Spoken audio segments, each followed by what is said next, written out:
says starting event, but it's just, hi, welcome to the Spectacular Entrepreneur Show for July. And we are really happy to have you here. And this month, Mike and Eddie are here with me. So I am thrilled to have them both here with me this month.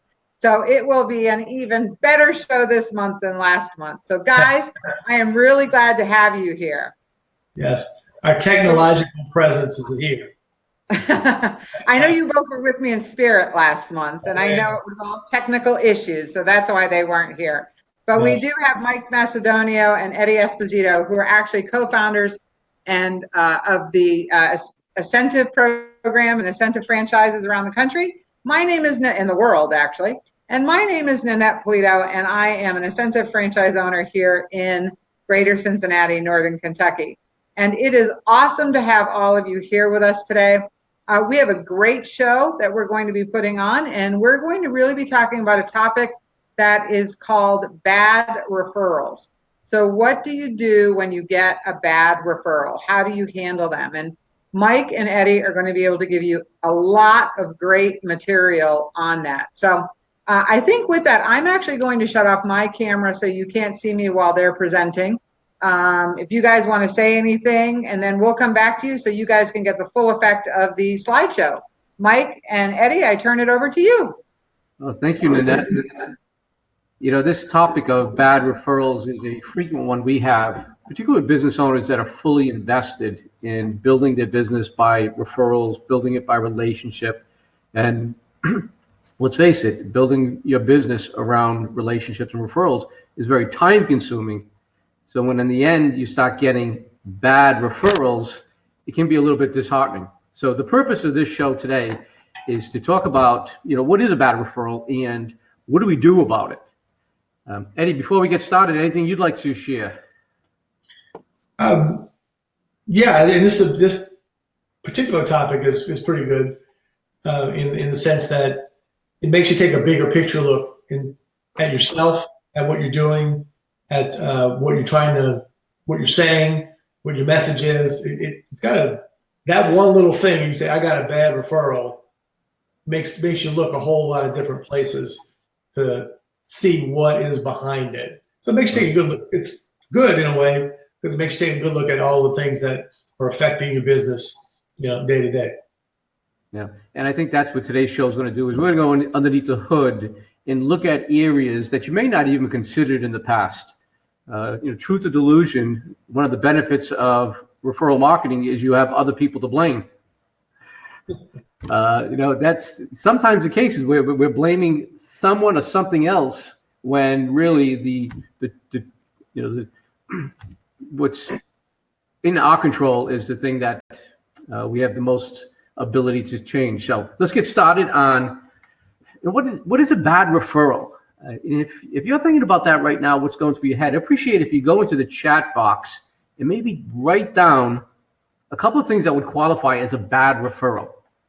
Somebody makes a recommendation and you're looking and saying, that's bad. And how bad was it? And to the second part of that is, what did it cost you? When you received that bad referral, was it a monetary cost? Was it a time cost? Was it an energy cost?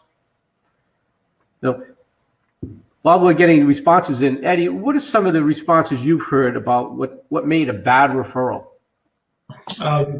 Usually it centers around, all I got was a business card, or all I got was a name, or they didn't know anything, or stuff like that is what I consider a bad, what I hear coming as a bad referral. Well, that person didn't have anything to do with what I was really looking for, stuff like that. Yeah. I hear the same thing. It's they didn't even know who I am. They didn't understand anything of what I did. It's not the type of business that I handle. It's not even something I could help them with.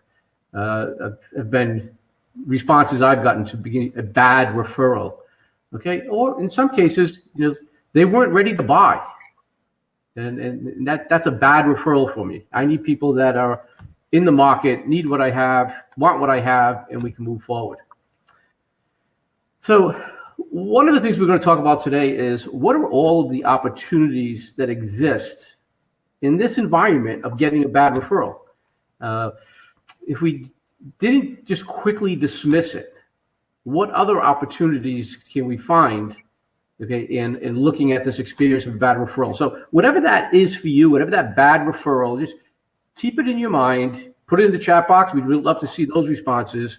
All right. And then as we go through all of these opportunities, see if this applies to your situation. So starting with, the first thing we want to do when receiving a bad referral is say, thank you. And it may not be the first thing that feels like it's going to come off our tongue. We may be thinking, what are you thinking? But the first response really should be thank you. And it should be thank you for thinking of me. If somebody did something, no matter what it was, they were thinking of me, okay, and they thought that this would be a way of helping me. Again, whether it turns into an opportunity or not, somebody was thinking about me. And let's face it, the more we can have other people thinking about us, the more likely we are to have more opportunities coming our way. Eddie, any other suggestions on what the first response should be? Right. There is nothing bad at all about getting a business card or a lead or type thing about, I saw a business going up. Okay. Actually, that's a good indicator for me that somebody's interested. And man, if I had to pick one quality about people I wanted to get referrals from over all else would be that they want to, Mm-hmm. It's that whole thing about attitude. I could train the rest. That's it. That's an indicator right there. They're trying something, Yeah, the biggest challenge in word of mouth marketing is to get other people to think about us at all. Mm-hmm. Yeah. With everything else they have going on in their brain. So it's certainly a good first step that somebody was thinking about us. And the next best step is to tell them, thank you for thinking about me. Yeah, exactly. And then as we go into opportunities, here's the first level of opportunity. It's an opportunity to educate the referral source. And, we could probably spend the rest of this show just talking about that. How did you come across this opportunity? What did they say? Right? How did you feel that I could best be supporting or helping them? How well do you know this prospect? If it's a very cold lead, you might ask, is there a relationship you have with that you might be able to warm it up, possibly make an introduction?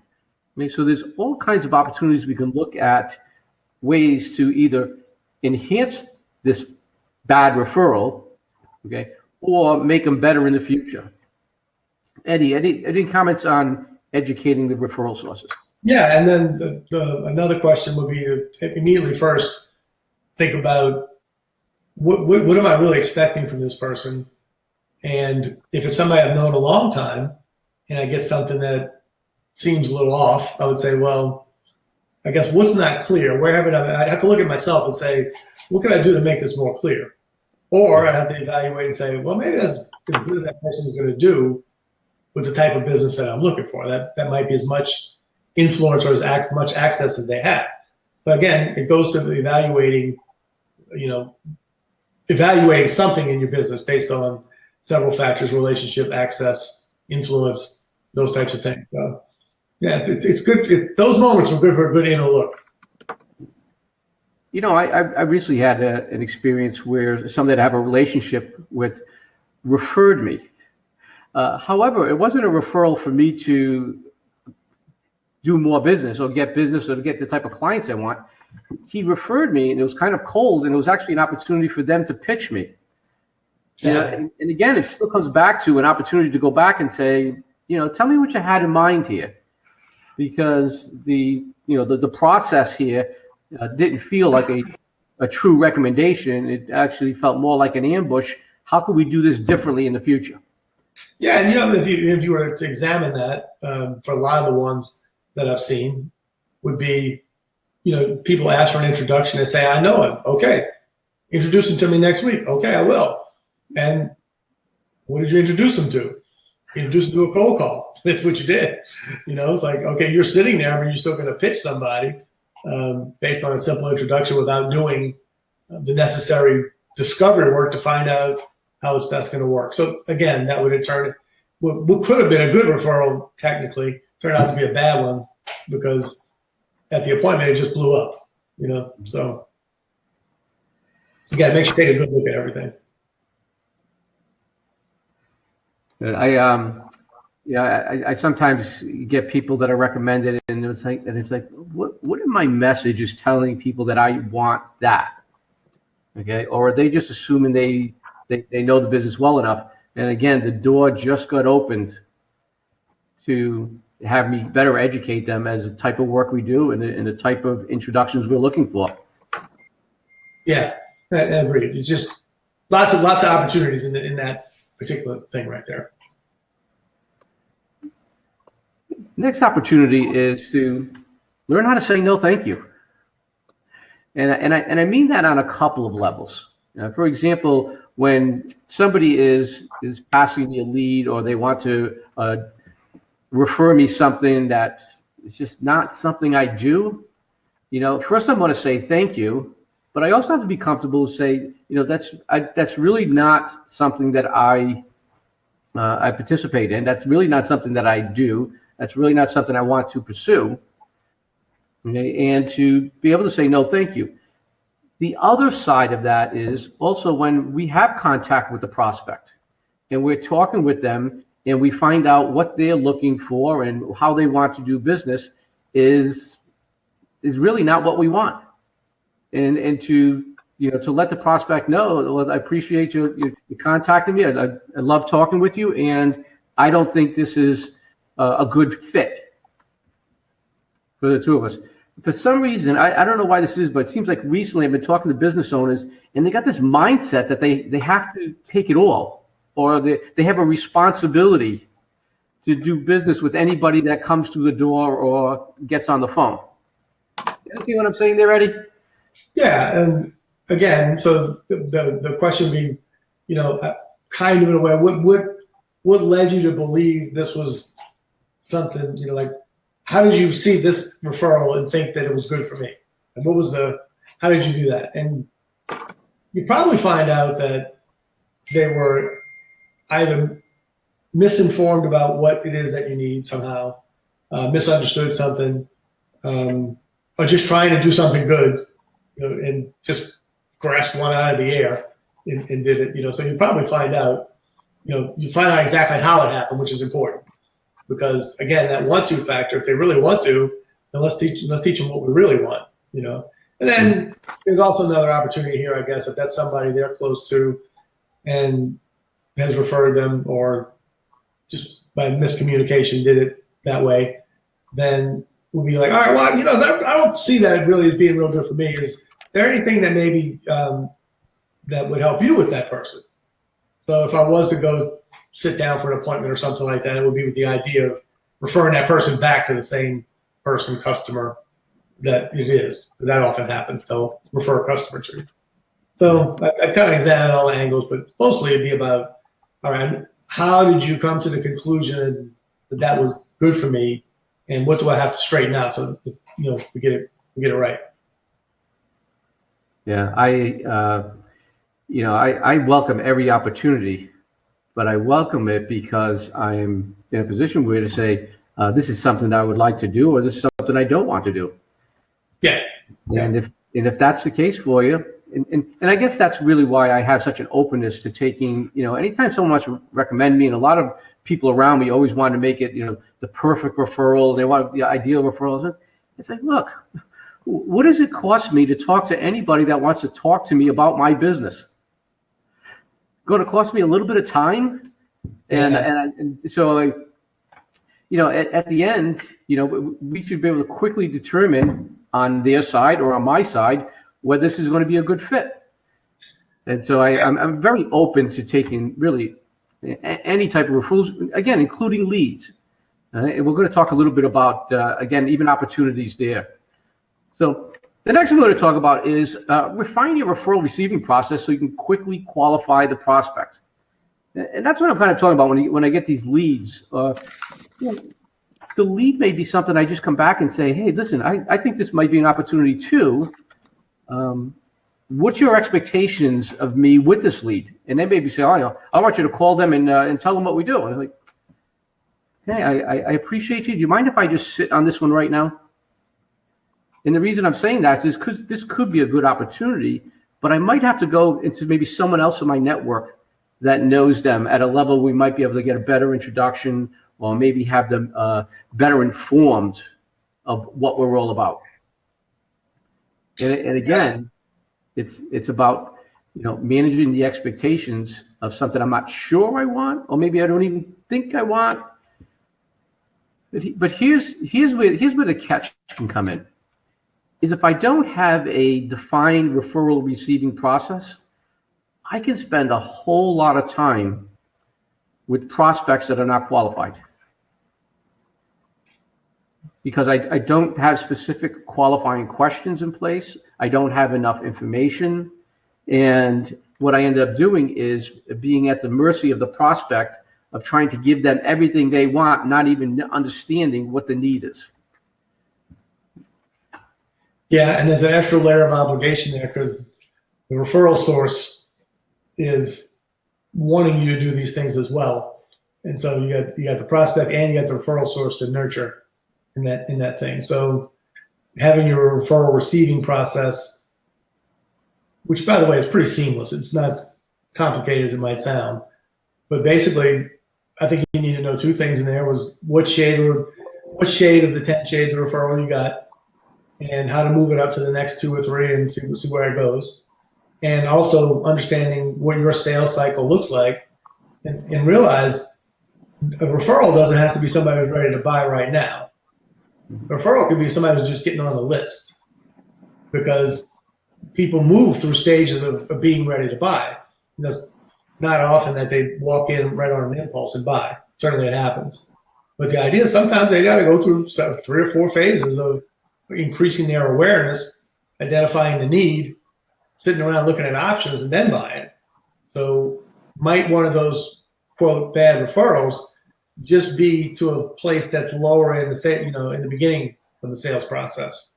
So understanding what your sales steps or sales process is, I think, is a big piece of that too. Mm-hmm.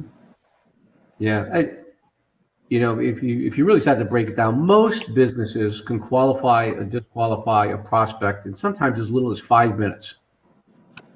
You know, there's just basic stuff I need to know. Starting with, where you're located. That's kind of an important one for me. What's the most valuable thing you'd like to get out of this conversation that we're having? And I want to ask you, maybe you want to write that one down when you're starting the receiving process, when you're starting a sales conversation, to ask the person, what's the most important thing you'd like to get out of our conversation today? If they say, for example, I want to know the price. Okay, if price is the most important thing to them, that may disqualify them right there. You're not the lowest cost provider. All right, and you can continue the conversation, because I have to tell you, if price is the most important thing to you right now, I'm not sure I would be the best person for you, because I don't tend to be the lowest cost provider. If that's what you're looking for, maybe I can give you some recommendations. Now I just had a qualifying process that didn't last 2 minutes.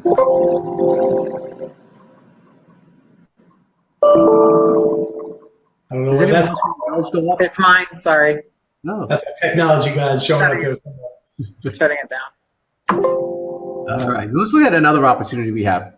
And that would be to increase the pipeline so you can be more selective. And what I'm really trying to say here is, when I've seen people get what I consider a little bit maybe overly upset with the bad referral, it's also in an environment where there's not enough prospects in the pipeline. So there's almost an over dependency on that one being a good one and turning into business.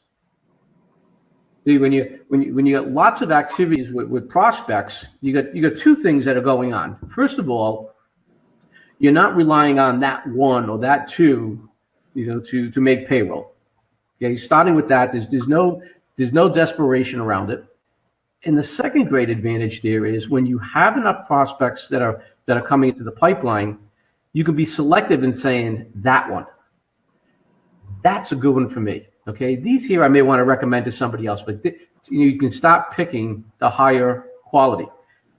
This was actually confirmed in a study that was done with a freelance consulting study where they measured freelance consultants, and here's one connection that's very obvious. Those that marketed more relentlessly, invested more time and money into their marketing, had more business. No surprise. But what I found even more interesting is the people that were marketing more intensely not only got more business, but they charged more. They charged more. Now think about that for a second. Why would they be charging more? Right back to what we're talking about here. They could be selective in taking the business they wanted, where the others that were very stingy with their marketing time and money, okay, had very few opportunities and basically needed to take anything that came their way. In some cases, even taking business, not only they didn't want, that wasn't even profitable. Okay, just to keep the business coming in. So again, you want to check your environment. What does it look like under the hood? Are there ample opportunities that are coming into your business? And within those ample amount of opportunities, can you be selecting the ones that you want to do business with? Eddie? Yeah. And what comes to mind for me with that is if you're closing, 80, 90, quote 100%, I hear sometimes of the referrals that are coming to you, well, your pipeline's too small. Because that's not what should happen, right? And if you've done that, then you've made it so selective that you've warded off any leads that would have been nurtured to later. And that's what a big pipeline is about. Some will fall out. Some take a long time to buy, and that's okay. So you got to find a way to nurture them. But, so when you get these quote bad referrals and they just happen to be of the shades of 1 to 10 referrals, a little lower on the list, then they're just further up in the pipeline, so to speak, and could eventually come out. And so if you're closing pretty much everything that somebody brings to you, then that's nice. Don't stop that. But it's probably a good chance that your lead generation is not strong enough. That'll be something I'd be looking for, or you don't have a place for that group to buy. But they're just not like some kind of introductory thing that they could get engaged in. So it might be the product mix is not full enough. I heard one of the things you were saying here, Eddie, about I close 100% of my referrals, and that's a red flag to me. Yeah. If I was closing 100% of my referrals and I was getting 2 opportunities a week, for example, that's great. Okay? And I would be much happier only closing 30% of my referrals and getting 10 a week. Yeah. Right. Because what do those 7 no's just create for me? A 50% increase in business. Yeah, exactly. All right. Mm-hmm. So we don't want to run away from the no's. When we look at the opportunities, they're all opportunities. Even the no's have a value. Yeah. And by the way, even if you got one, for example, totally was not going to work no matter what, what you learn about that person or company, what you could do with that, either referring it to somebody else, helping them get help where they need it, and becoming the center of that hub. I mean, when people shove people your way, it's an opportunity. And I'm not sitting here saying, representing you, that you can deal with all of them, but it's probably a bigger opportunity than you might think before just dismissing, Well, Eddie, I think about our business. How many times over the years have we been talking with somebody about a franchise opportunity, okay, around the world, clearly not a qualified prospect, clearly not someone we're going to be able to do business with, could still be friends, can still like them, and then months later they come back to us and they're recommending somebody else to us. Yeah. These bad referrals or unqualified prospects, and so many times, I can't even be to name all the times that is exactly what happened. Okay, and talking to somebody that wasn't a good prospect, in turn, opened the door for somebody that was. Well, and then on top of that, we've had ones that weren't good prospects because we need our master franchises to be able to speak English, where we've had to actually nurture them for 2 years and stay engaged while they learned English. Uh-huh. So, that sales cycle just got a little longer there, but, obviously we're talking about, instances of things that happen, but, if you get, the idea is to get a number of leads. I mean, that's the thing, that funnel down to the right number of dropout sales there. So, and leads will come from referrals, ads, signs, all of those things, all of those together. So if you look just at the referral piece of it, you want a bunch of leads coming in. Yeah, that's right. And not only those people that we service, but sometimes even in our own organization, people will be getting prospects or leads, and they're like, "What am I supposed to do with this?" Say hello. Yeah, I know. Because of the source of the way it came in, it's a low probability moving forward. Okay, and some do. Yeah. I was working with a gentleman in an entertainment business, and he would have as many as 8 or 10 DJs out on the town on a Saturday night doing different gigs.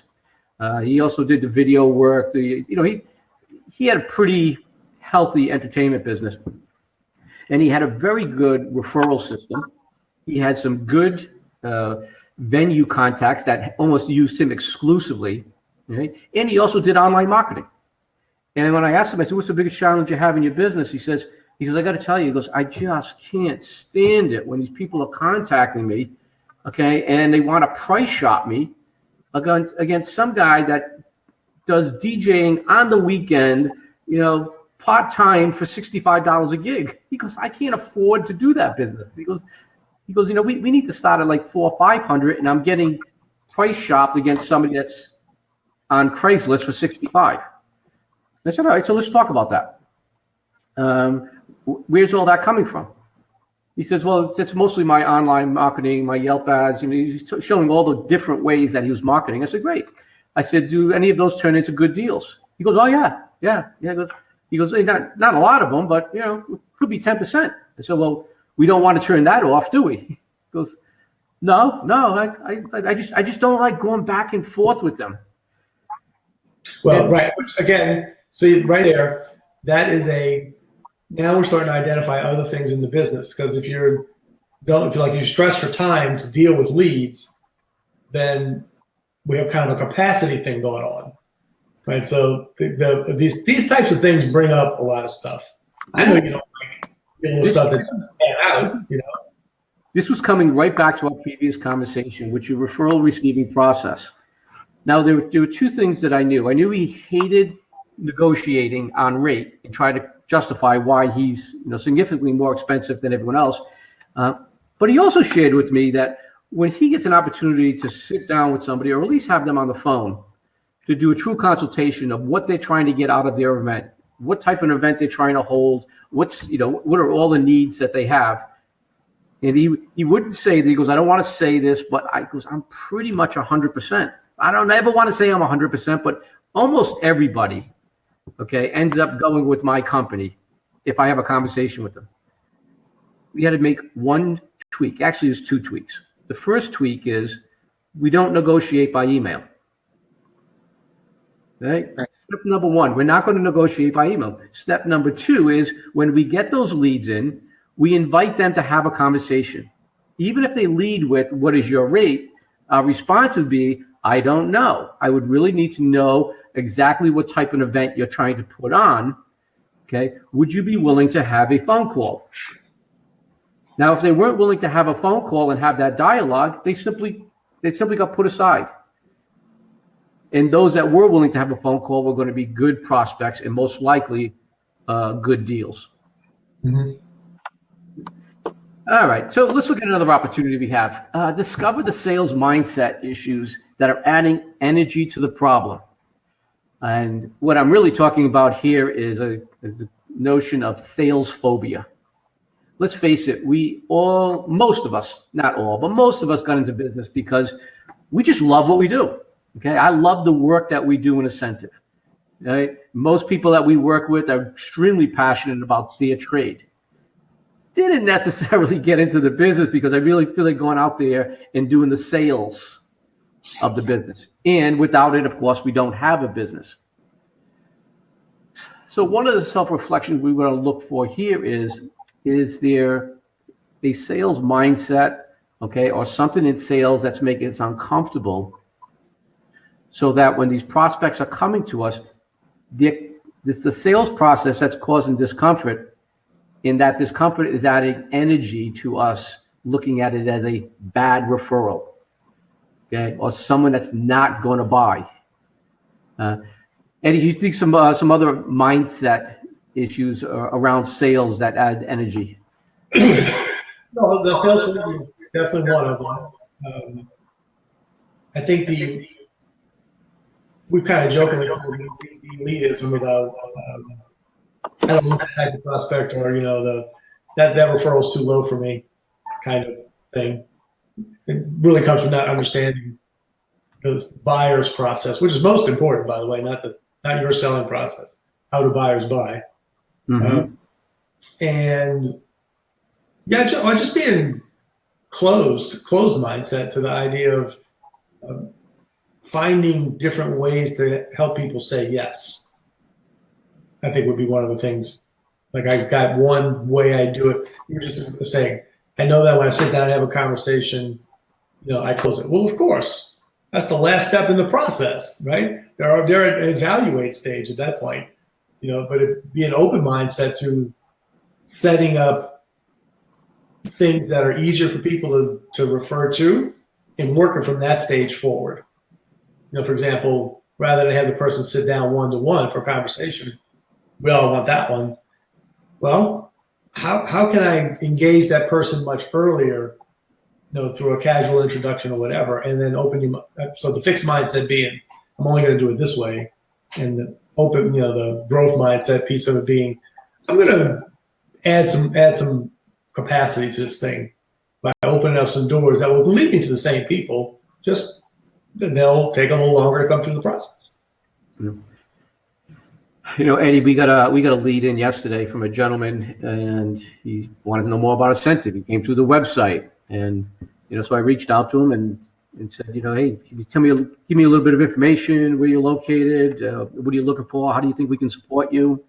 And he had a really nice response, and hey, thanks so much, and it was very cordial and very polite. And he says, before I have a phone call with you, maybe I want to brush up on my English a little bit. He's from Italy. And I again, it was just engaging a conversation. Is this guy going to be doing business with us? I don't know. I got to believe at this point he's just seen something that was interesting. He's very early in his buying process. Right? Yeah. And simply responding to him is, hey, listen, man, you don't have to brush up on your English. What if I have someone call you that speaks Italian? Yeah, right. But then again, the mindset we would be dealing with there would people say, that stuff doesn't do me any good. I don't get anything from that. I don't do that. I don't know. If you had some history to say, yeah, but open up that there are lots of ways to get people into the funnel. And we probably are only, including us, by the way, we found out a lot of new ways because we were convinced all that website stuff was a bunch of caca, years ago. And now you wouldn't think of doing it without it. So, open it up to the different ways to get in the pipeline. Yeah, it's very likely in today's day and age that people, when they're looking at your service, particularly professional services, that they haven't already checked you out. Yeah, and I'd say one of the mindset would be that gets energy around it is that person gave me a bad referral, or whatever. It's that when they say that person, and they kind of put it off on that mindset that, people don't want to, or I'm not going to get the right thing. They don't understand what I'm doing, whatever. We tend to make, the mindset is there. They make up a lot of stories without having the actual facts that go behind it. Because there are people that will be of no use to your referral program. Absolutely. But find out, where they actually can play and what they are capable of doing. That will take some of the energy out. That way, when you get something, quote, low level or bad, you'll realize that, well, they're not well placed to give you what you really want anyway. So if getting leads from them is part of the deal, that's fine. Nothing wrong with that. We're good. But you gotta figure that part out first. Yeah. I used the term sales phobia before, and again, it's just simply the fear of sales. And sometimes the fear of sales is the fear of rejection. Yeah. The fear of getting a no. Now, that's no joke. No. There are people that put a whole lot of energy to make sure they don't get into that circumstance. Mm-hmm. And at the same time, what they're hoping and wishing for is that the referral is going to take care of that. That when I get referred, I don't have to sell because it'll sell itself, or the referral sold it. Well, it's a mindset and a delusion. Right? And if we could just become aware of that, we say, okay, so what are some of the things that I can build on what are the things that I can build on so that I am more comfortable. And I don't just love sales because I like being in that environment, but I've become comfortable with it because I have a process. I know questions that are going to be asked. Okay, and as long as I'm honoring them and asking the questions, I'm comfortable in that sales process. And I'm also comfortable that we're not for everybody. Not everybody's for us. Yep. And of course, it did come with professional coaching and professional training. That's where those skill sets got developed, because I still don't like rejection, and I can still have a conversation with somebody about business. All right, next one is, okay, could we refer the solution, a better solution, to the person's need? And that really goes to that, the recommendation that comes in. It's like, that's not what I do, or that's not what I want. Okay. And if we're listening carefully to that prospect, they're usually telling us what they need or what they want. As a matter of fact, our questioning should absolutely be revealing what they need or what they want. I use the example of, I'm looking for the cheapest way to go. All right, that's great. That's not me. Okay, are there people that I know that would do that? Okay, or if it's a service that we don't provide, Mike, I just thought you'd be good at this. You might be right, but that's not the line of work I want to be in. So there's an opportunity for me to find somebody else that is. Particularly when you think about it in the context of referrals, somebody gave you this lead or referral, and you've gotten to that stage, and the person still gets a solution, even if it's not you. Well, now the referral source, the one that gave you the referral, is happy because that person is taken care of. The person who got the service done in the way that's best for them, they're happy. And, and by the way, I should be happy, because that's part of my hub or circle of referral life, so to speak, that I'm going to have to participate in. I'm not always going to be the best solution. So having other solutions that would work that aren't me, make sure I take care of all the people that come into my circle. So I think that's an important piece of it. Yeah, it just reminded me of a couple of years ago, Eddie, when I got a referral and I was asked to speak at an event in South Africa, and although it was it was a good gig, it was going to be make some money on the deal. I mean, all of that seemed to work, but my calendar was a little bit tight then, and it was right on the cusp of us holding our conference here in the United States. And I'm like, all right, so I can say no, or I can find another solution. And that's when I called you and said, Eddie, what do you think about going to South Africa and doing a few gigs down there, and get to travel, get to enjoy yourself, make some money, and see what opportunities exist. And you were like, I'm in. Yeah, it was good. My safari was great, by the way. Yeah. It was funny because obviously I had to go to the same conference, and flying in from Johannesburg to San Francisco and then going to conference the next day was a bit of a torture. But I didn't have any pre-conference work like you did, so that made it possible. But it was being able to service all the needs and score some points with people in scorecard context. So it's great. Yeah, I remember looking at that opportunity, saying, if I had literally weeks around that, I would have pulled the trigger, and my wife and I would have been able to go on our dream vacation, before or after. Speaking, it would have been a dream trip. And as much as she likes the big cats, I'd have had to fist fight her in the street not to go on that one, But Yeah, gotta agree. Well, look, we're at the end. We're getting at the end here. Nanette, do we have any questions? So, I don't know if we really have a question. I think it's more about a solution. And Debbie Whirl and I have been chatting back and forth here, and I'll just read all of these so people can keep up with what was going on. Debbie first wrote, "Oops are for topics that are political hot buttons. I still find someone who will address the issue from a deeply humanitarian aspect." And I wrote, I'm not exactly sure what you're asking. And she wrote, one recently was someone who was angry about the current EPA efforts to undermine the clean air and water laws we have. I found someone who could speak about the rationale for these laws and then spent the rest of the hour on how using solar panels, windmills, filtering the tap water, cleaning out air in our homes. This addressed their frustrations and gave solutions we each can do at home or in work. And then she said, I guess what I'm saying is that there are so many people that are so angry about so much stuff today, the world, and no one in the world, that no one wants to offer a solution to issues. I'm a nurse and listen intently before responding with anger. Find a solution that will settle the dust, like I was taught as a child. Okay. Let me take that if I can in a bit of a bigger context. So what I'm hearing there is, based on the whole referral thing we've been talking about today, is there was a need based on a hot button. People weren't happy about a certain situation. That could be about anything. You know, they're either in need of a solution. I used to do this with groups a lot. That's why I'm kind of picking up on this one. I do this with groups a lot, and they would have it commonly, would all have a need or something.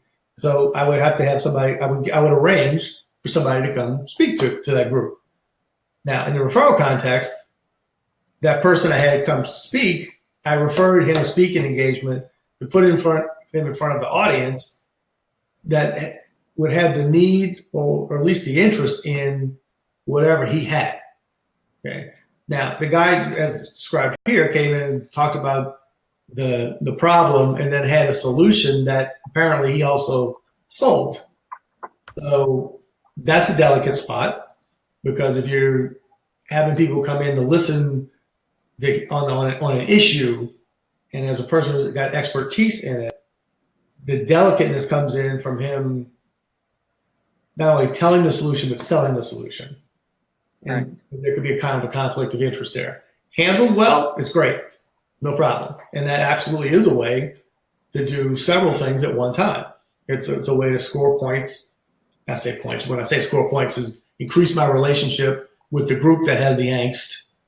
The person I referred, if he's in my circle that I refer, I've increased my relationship with him because I've given him an opportunity, which, by the way, was something we were talking about earlier.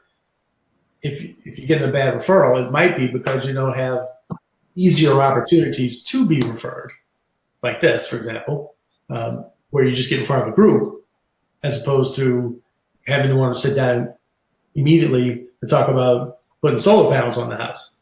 So he's got an easier way to do that, my example here. So when they do finally speak to the group, if he does it with integrity and puts it out there and they know he's a solution and he has conscientiously or compassionately given them away, they can get his services or buy from him eventually. Perfect. You know, the trouble comes in when you do it that way. If somebody is not skilled at that, then they beat the group up about buying their solution, and you got a big double whammy loss. And we've seen those, obviously.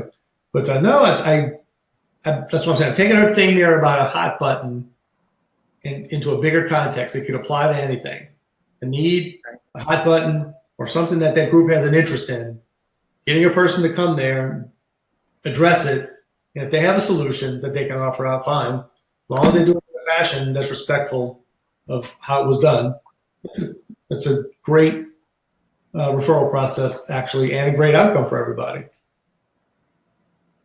And by the way, that would take, some strategy between you and the person you referred that was going to address the group, about how the group is feeling, what their hot buttons are, needs, all that stuff. It wouldn't be done off the cuff. You know about that. Why don't you go talk to them? That wouldn't be the way to do it. But I hope that answered our question. It's an appropriate and actually a very good referral. Yes. I'd really love to speak to a group when they have the most need or the most energy to have the need. So. Well, to wrap up this conversation on bad referrals, I think a lot of the tone has been, when you receive a bad referral, really, how bad is it? And are we putting weight on it that's not necessary? And what are all of the opportunities of business, making it better, referring to other people? With all that said, I do believe there is a thing such as a bad referral. And for me, the bad referral is when I'm providing a referral. And that's when I'm giving a referral. And why would that be bad? For example, if I were to recommend somebody and they were a low quality provider, that would damage the relationship with the person I'm trying to help and recommending. So we want to make sure that we're referring to people that are going to protect and enhance our relationship. Okay? And at the same time, I've also not referred people that had a need. I knew people can solve the need because they're just difficult to deal with. And I don't want any of my relationships to have to deal with difficult people. And there's a guy in my head I'm thinking right now, he's phenomenal in so many ways, but he is a pain in the butt if you're going to take him on as a client. And so I know that's a bad referral. So I'm not going to make those recommendations.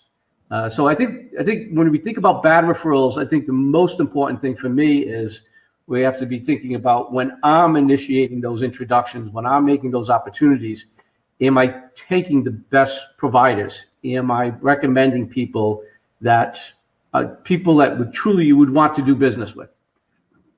Or at least permission to work with somebody that's difficult. Yeah, man. Yeah, exactly. Warn me ahead of time. But Well, Nanette, we'll turn the show back over to you. Awesome. Well, thank you very much. This was really awesome. Bad referrals, I think part of the bottom line to this is that there really are no bad referrals. Well, Mike just said there were a few. However, it's really about taking those referrals and looking at yourself and not getting frustrated, but saying, how can I turn this, what I think is a negative, into a really good positive? And I think there are many different ways you can do it. You just have to have the patience and you have to have the willingness to actually do it. Because as that last slide just said, is when does a bad referral really cost you? A bad referral, let's hope it never costs you. Let's hope it actually earns you money because you've turned it into something that is great. Whether you were able to turn it into a referral for yourself or maybe a referral for a person that could be a great referral partner for you that's not doing what you do or doing something similar, but not at the level that you're doing it. So there are many ways to think about this. So Mike and Eddie, this was awesome today. Thank you very much. We are near the end of the show. We usually call this the backstage and say, if you'd like to have a few minutes to ask us any question you'd like to ask us, this would be a great time to get that into the chat box. We'll give you a few minutes here to do that. Next month, I don't really have a topic just yet because Mike and Eddie and I have not really spoken about that. I'll tell you what I'm thinking, but Mike, did you have a topic? Because I had already spoken to Eddie. Yeah, I'm going to do the suggestions that our audience has sent us. That's what we're going to do. So what we're going to do this month is Mike, Eddie, and I are going to turn the show over to you, not literally, but figuratively, because we have been collecting data from you since the show started. And there are questions and topics that you want us to hit. So this month, we're going to take some time and we're going to go through those and we're going to hit a few of those. And we might even be contacting those people who sent them in so they can be on the show here with us next month. So if you want, please send us any information or any questions you have. We may add you in, but that's what we really want to do is start tackling some of the issues that you are telling us you're having in your business so we can help you make your business better. So that's what we're going to do next month. I don't see anybody putting anything into the chat box. Mike, Eddie, any last words? No, great to be here. Look forward to next time. Awesome. Everyone out there, Thank you. have a great month. Go forth and prosper and do great things, because we here at Ascentive, we just want you to have an amazing business and a spectacular life. See you all next month.